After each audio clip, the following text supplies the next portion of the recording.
The new Lamborghini Revuelto has a very special angry button. Look what happens when you press it. Boop.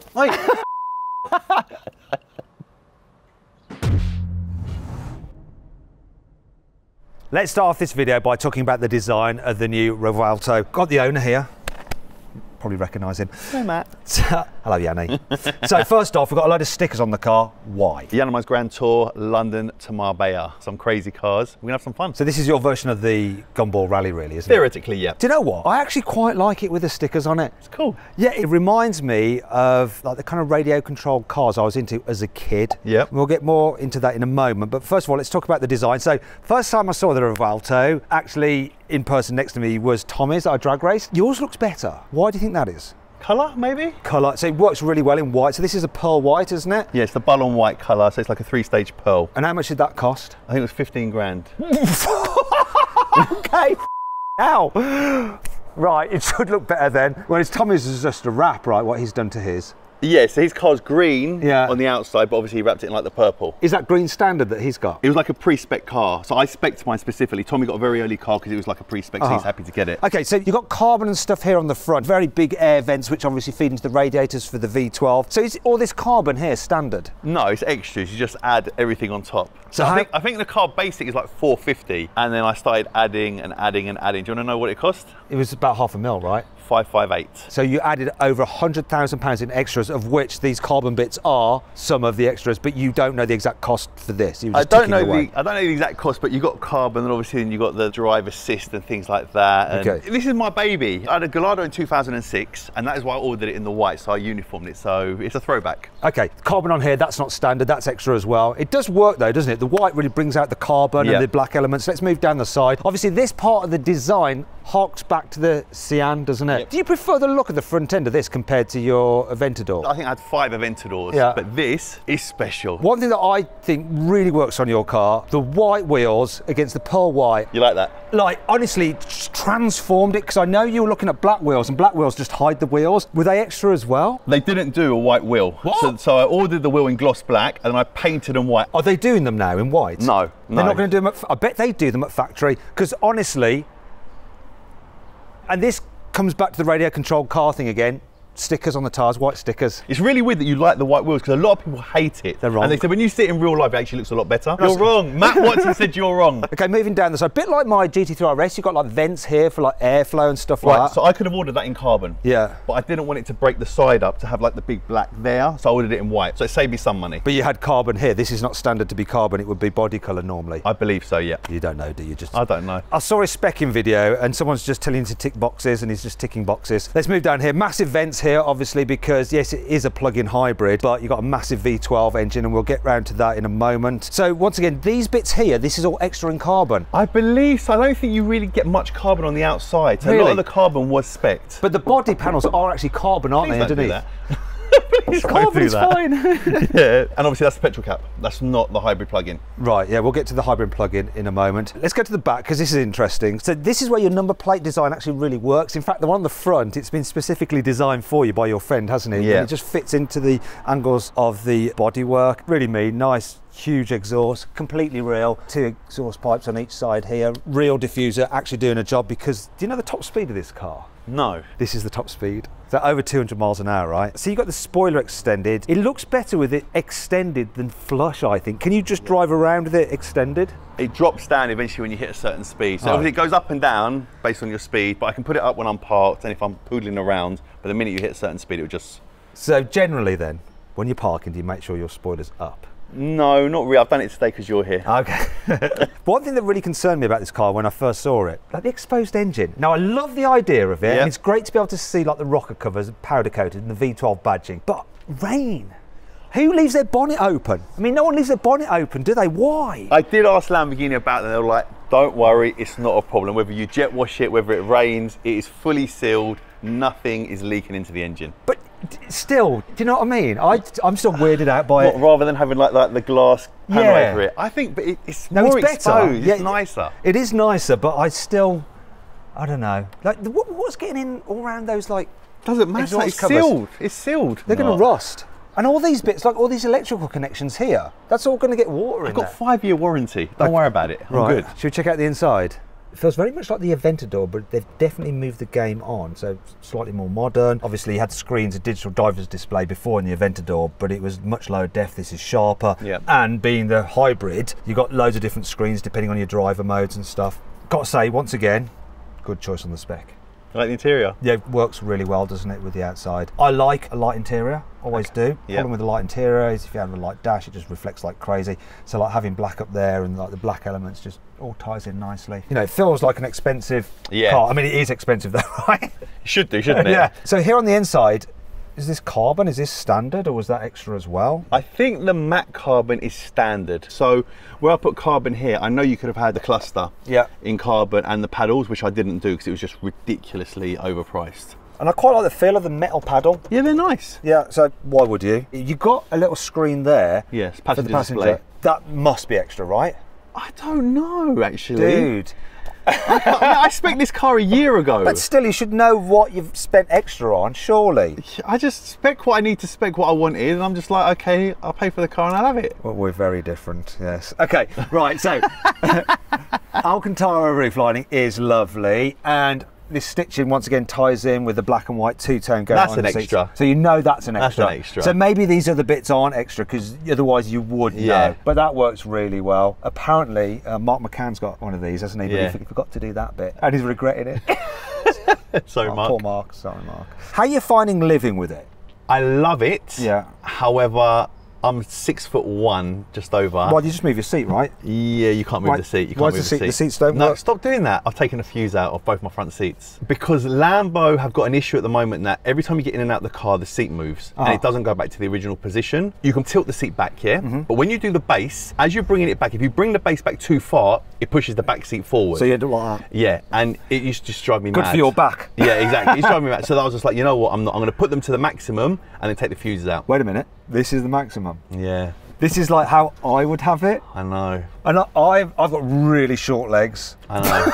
I know. And you're about to go on this massive drive in it. Yeah, I know. You got into my Audi R8 Spider and that's terrible. Yeah. This is much better. Mate, but look at the passenger side. The passenger seat goes further back than the driver's. But that doesn't make sense because the bulkhead's in the same place. I know. That's something that I don't like. I'm not happy about. And that's a big thing actually in a car, you know, how comfortable you can get. But I know there is going to be a big software update where the seat is not going to do that and then it should go back further, but not in time for the tour. So. And you're not going to be able to alter exactly how far it can go back, I'm sure. I think this is it, mate. Right. So it looks like his back ain't great. Well, I'm sitting here on my feet hunches. Yeah, go on. Right. Go on. So some other things. Nice steering wheel. Really nice. Very easily laid out. Yeah. I don't like having the windscreen wipers on there with the indicators. Do you? You'd much rather have stalks, right? Yeah, but it looks nicer. It does look nicer, but it's freaking pain. At least they're actual physical buttons rather than touch sensitive like in a blooming Tesla. And then behind the steering wheel, there's like braille. There's buttons. What am I reading? You paid too much for it. That's what it's saying on the back. So on this side it's the volume. Okay, on that side you can change like the screen on the left, like in here. Screen. Right, I have this screen here. Right, so the volume there. So actually, where is the volume on the bottom right? Oh, there it is. So it's a touch. So that's a bit of a faff, isn't it? How do you find the infotainment system? Slow. Yeah, you're not comfortable there, are you, mate? Yeah, because I'm on my feet. So, wait a second. Shall we give him a moment? Let him stretch it out. Stretch it out. So that's a bit of a faff. What about see? In all my reviews, I like to do a bottle test where I can see the different places I can store a water bottle. Is that where you keep the water bottle? Do that. Put it here, right there, mate. You can put it behind you, just don't go fast. What? And how many horsepower you got? Just about 1,000 and something. Okay, right. That's not going to work. Where's the cup holders? No cup holders. Let me get £558,000. It doesn't have cup holders. Right, so no cup holders. Okay, so I think you can order cup holders, but I'm sure I didn't respect that because I didn't want it. Right, so it's the Yiannimize Grand Tour, and you would have seen in Matt's video the review of my car, and we were looking and we were like, oh my god, it hasn't got any cup holders or anything like that. Me and Matt messed up. Check this out.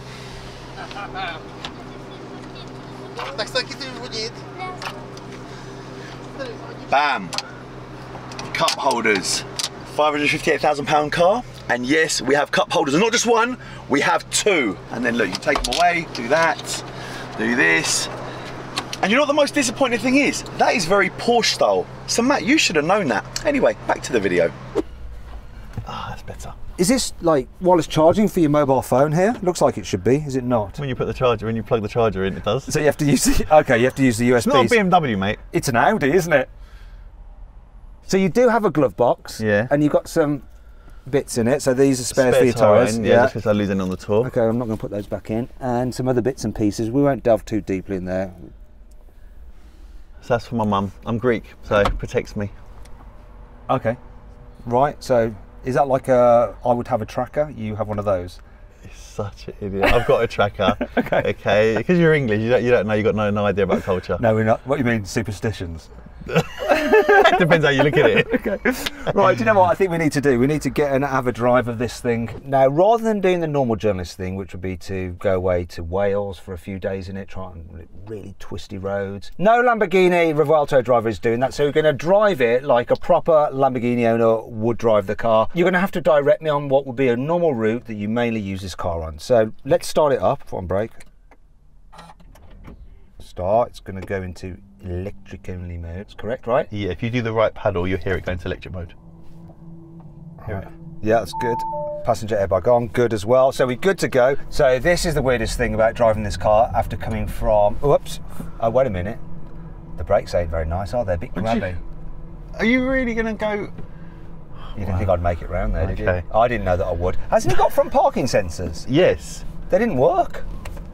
That's actually true. Why don't they come on? They didn't come on. Ah! What's that? What was that? Park sensors. Can I go over this? Yes, you can go over this, but when you get there, you need to put lift up. I'm really nervous because the visibility isn't great. It's strange that there's no engine, but it is allowing me to concentrate a bit more. Parking sensors are now working. The brakes are really grabby, aren't they? Don't you find that at slow speeds? They're like really, really bad. You know why that is, don't you? Go on. It's because of the hybrid system. So some of the braking at first is like regen, so it's trying to blend it a bit. Lift is here. Yeah, push the button and then wait. Okay, now you can go, yeah. Is that standard? It should be. I believe so, yeah. It's not actually standard on my Porsche, you know, you have to pay extra for it. And it'll automatically go down when I go a bit quicker. Whoa, turning circle's not great. Oh no, imagine if I hit a micro. Imagine how much that would cost to fix that micro. Just push the button, it'll go back down. Okay. I don't know why I signed up for this.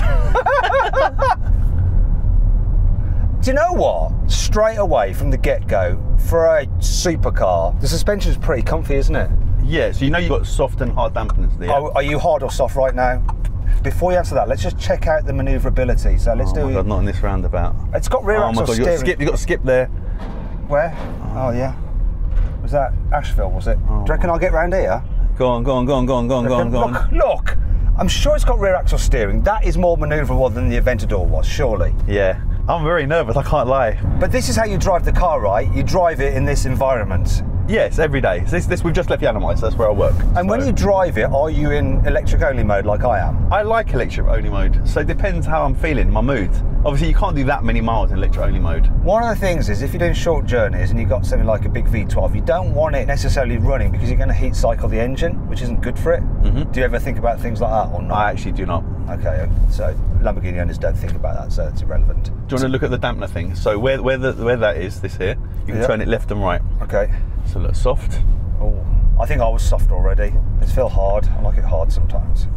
Hard's still not bad though, is it? We haven't gone anywhere yet in hard. So there we go. It's a bit hard, isn't it? Yeah. That's it. But in soft, it is nice. And to be fair, Lambo never had that in any of the cars. That is actually really good. Like the body feels stiff, but the suspension is compliant, which is what you want. And it has that slight to it, which is satisfying and feels expensive. How do you find the visibility? So the door mirrors are all right, actually. The visibility is fine, to be fair. The view forward's actually all right because you've got quite a steeply raked nose. The out the back is minimal.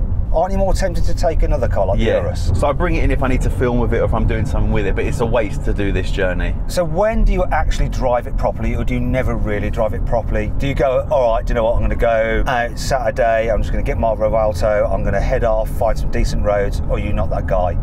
I'm not really that guy. I'll do a tour. So obviously we've got the tour, so that's, you're going to hit some great roads driving through Monaco, Barcelona, Madrid, Marbella, etc. I take this car a lot to Hatfield, which is where Lamborghini is. So and it's quite near my house. So I'm happy to do that. Yeah, on the A1, lovely. I totally get it, right? Because I've got a car that is designed really for a track, and everyone's saying, mate, you It's got to track your car, otherwise it's pointless. But I still get thrills from my GT3 RS just driving it at moderate speeds, like the feel of the paddle shifters, and the sensations you get through the steering wheel, the noise of the engine. Now, I haven't even experienced the engine in this, so let's get it on.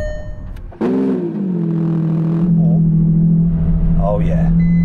Oh no. No, it's fine. It's just telling you only E mode's possible while the engine's warming up. So you still got E on the dash. Right. And that E will disappear in about 8-9 seconds. So it's still running in electric only mode, so I've not got power from the petrol motor yet, but I'll get it in a sec. It's all right in E mode, isn't it? It's lovely in E mode. It's like a little run around. There you go, you're in. And now we've got power, haven't we? We've got 1,000 horsepower now. Just over, isn't it?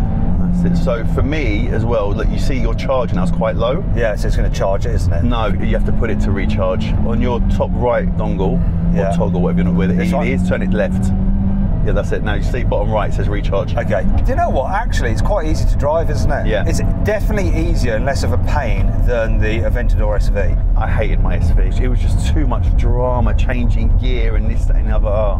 It's quite funny the way it doesn't feel like it's got 1,000 horsepower. I don't mean that in a bad way, it's like in a good way. You don't feel like, oh my God, I've got 1,000 horsepower. I remember driving a Toyota Supra Mark IV, someone had tuned it up to 1,000 horsepower, and I was frightened of it because it didn't have 1,000 horsepower until this point when the turbo really spooled up, and then it all of a sudden did. Was that on the road or was that racing? On the road. Whereas this, it's totally like easy to drive, predictable, isn't it? And when you do put your foot down a little bit, you get that. And I've got to say this, we may well have drag raced Tommy's Revuelto against an SF90. And the SF90, in that instance, probably most instances, is the quicker car. But it's not that much of a difference. And you know what, I'll take that for having the naturally aspirated V12 over a turbocharged V8. Same. So don't forget, you're running at the moment in sport mode, you're in recharge mode, you're not in performance. So you're not at full power at the moment. Yeah, so let's do that. Flick that into Corsa, top left one, go across, and then flick the right one. I feel like I'm twiddling someone's nipples. Right, you're still not in Corsa, you know go across one. That's it, right, now you're in Corsa. Twiddling nipples. Twist the right one. Twist the right one? Just the right one. Which way? No, top one to right. Come on. Okay, now you're in performance mode and you're in Corsa. Oh, that's better. Oh, yes. That's more like it, isn't it? Oh yeah. It's the first time I've ever been passenger in my own car. Can you separate out being in Corsa and go into like softer dampers? So if I turn this, can I go? You should still be in soft, yeah. Yes. It's good that you can do that. Yeah. Right, another mini roundabout. No, this ain't a normal roundabout. Please don't do this one. If you remember last time when we done the Range Rover, you done that roundabout over there. Don't you want to do this one? Definitely not. Can they hear us? Press the button on the thing. No. See, look, he couldn't do it in the Mini. Oh my God, he went up on the pavement. Do you want me to do that? No, do not do that. But we've got to go that way. Okay, so go over there, go right and then right again. I reckon we could... You're going to have to go back and forth and I'm not doing it. And people are going to think I'm driving. They'll be like, look at this idiot who can't drive. With all the stickers on the car. Right, okay. Do it this one here. Okay, you reckon I can get around this one? No, probably not. But use your indicator then. Go over left. Go left, come left. But look at that curb sticking out to get your wheel. Oh no. Oh no, this is not good, is it, this? Stop the front splitter. How do I go backwards? Oh, it's this. I don't like that there. Oh my God. And everyone's looking, thinking that camera's it's me not really, driving. It's not good enough, is it, that camera? Look, the man... Look, they're hooting, they know it's me, they know it's my car, and they think I'm driving. It's like, what's he doing? Yeah. That wasn't a problem, really. People waited, they'd have a look at your car. Let's get out of here. The shame of it all. So I thought we'd switch over and I'd let Yianni drive because I just want to experience it from the passenger seat. We're going to go fill it up with fuel because we want to launch it, but he won't let us launch it because it's not got enough fuel in it. And we're going to play a little game. How much does it cost to fill up the Revuelto? I'm guessing £115. So obviously I'm here, I'm driving, so you can get out. Do you know how to open a petrol tank? Yeah. How? Yanni, can you open the petrol filler cap, please? That's the way, isn't it? There. Where is it? You look down at your crotch. Oh, there it is. Right, I'll go do it.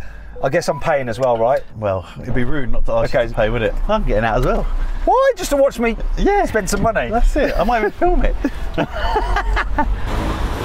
Right, so here we go. You want the dirty stuff, 95? Super, no, please. I'm paying for it. So put super in it. Okay. Don't be tight. Damn.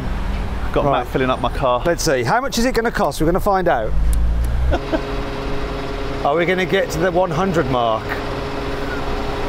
Oh no! So put in almost 53 litres, 86 pounds. It's a very, very small petrol tank. So you're going to be stopping quite regularly in this car.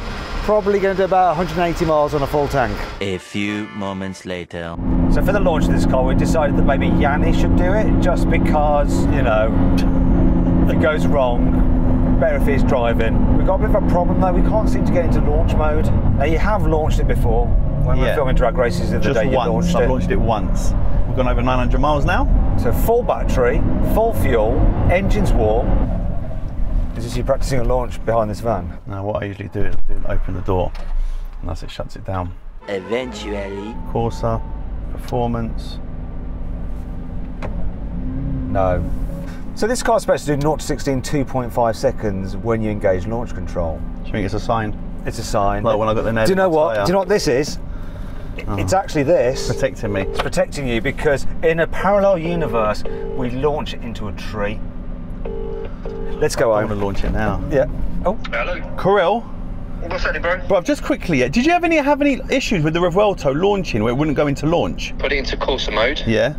Press the flag button on the steering wheel. Oh God, we're so stupid! Bloody hell, we're so stupid. I was going to say, what's that flag for? Yeah, temporary unavailable seat owner's manual. Wait a minute. 1 second. No. If it's coming up with an error, you might need to turn the car off and restart. Okay, but that's probably what it is. That's what we're so stupid. The flag's right in front of us as well. Don't go yet. Let's just see. Let's just. We still need Kirill. Stay here a minute. Stay with us. Yeah. Stay with us, I haven't gone Kirill. down yet, so Stay with us, let mate. me know and I'll run down. I love how you knew that though. Performance mode, mate. What? Oh, there we go. No. 1 second. Thrust mode, temporary unavailable seat owner's manual. You're in hybrid. Yeah, but I can't get into performance mode. When I'm trying to go into performance mode, it keeps throwing me out. Have you been trying to do it a couple of times with the engine running? Yeah. Okay, I would turn the car off, lock it, give it 30 seconds, unlock it and try it again just to reset the brain. One eternity later. Should just be going past Corsa. Yeah. Listen to this. Until ESC's off. Say no. Yeah. Thrust mode possible. We got it. Do we really want to? Yeah, we got it. Yeah, thank you, bro. Cheers, mate. No worries, no worries. Thanks, bro. Bye. Let's do it.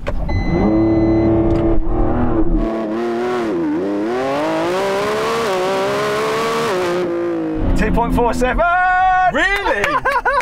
Well done. It was and it had a bit of a blip as well. Yeah, it was slightly downhill, but not terrible because it evened out and started to go up. I said to you. Okay. Those little extra hundredths of a second, mate, going to make a difference against the SF90. Oh, it's not clear cut, is it? If you want to see what actually happens when we race this against Tommy's SF90, if he hasn't sold it, make sure you subscribe to this channel, okay? Hit the bell icon to turn your notifications on because it's coming soon. Can we throw a little Yiannimize on there as well, please? Yeah, if you want to subscribe to Yiannimize, you can do that in your own time. You can click here. If you click there, you can go subscribe to Yiannimize as well. Cheers. Do you know what? I was pretty impressed by the 0 to 60 time, but then this car has got some impressive stats. You got that 6.5 litre naturally aspirated V12 made to an 8-speed dual clutch automatic gearbox and an electric motor, and that unit drives the rear wheels. Then on the front axle, you've got 2 electric motors. So the combined power output is 1,015 horsepower and 1,062 newton meters of torque. Good. What's not so good though is the practicality on this car. So look at this, right? The only storage that you have really is underneath here. Oh, there it is.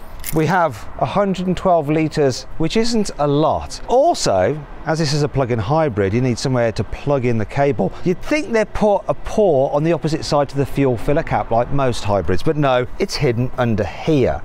So how does that work out? Well, when you're charging it, you have to dangle a cable from underneath the bonnet, and you have to go in here and you pull this latch out of here and it puts it in a slightly raised position. So you can get the cable out. Actually, there's more annoying things about this car. Here's 5. Considering the price of this car, the stereo isn't that great. Definitely. Also distorts. I'm a little bit surprised to find that this car doesn't have gas struts for the engine cover. It's like something you get on an old Ford Fiesta. So I'm not going to use that. It's a blooming Lamborghini. Excuse me. Can you just hold this up for me? There you go. Just need staff to do it. There we go. Now I can just look at it. Obviously, Lamborghini is owned by the Volkswagen Group, but it's still a bit annoying when you see Audi switchgear like this. Got the same in my Audi RS7. And the thing that actually makes this very car go quickly has a VW logo on it. Look, see that sticker on the accelerator pedal? Clear Volkswagen badge. I hate these sensors at the front. They're just, oh, it's like it's got two horrible zits. This indentation on the door handle makes you think that it's hands-free. Maybe it is, I just can't get it to work. To open it, you think then you're gonna have to grab under there, but the actual switch to open it is much further and round underneath. And so you end up going like this. It's like, what's that all about? And that's not all. Once you get inside, well, it's quite easy to shut the door. Opening it just seems a bit wrong. You hold this like a pistol, you put your thumb on there, but then you really do have to use some strength in your forearm to start lifting it up. I've got tennis elbow and that hurts me.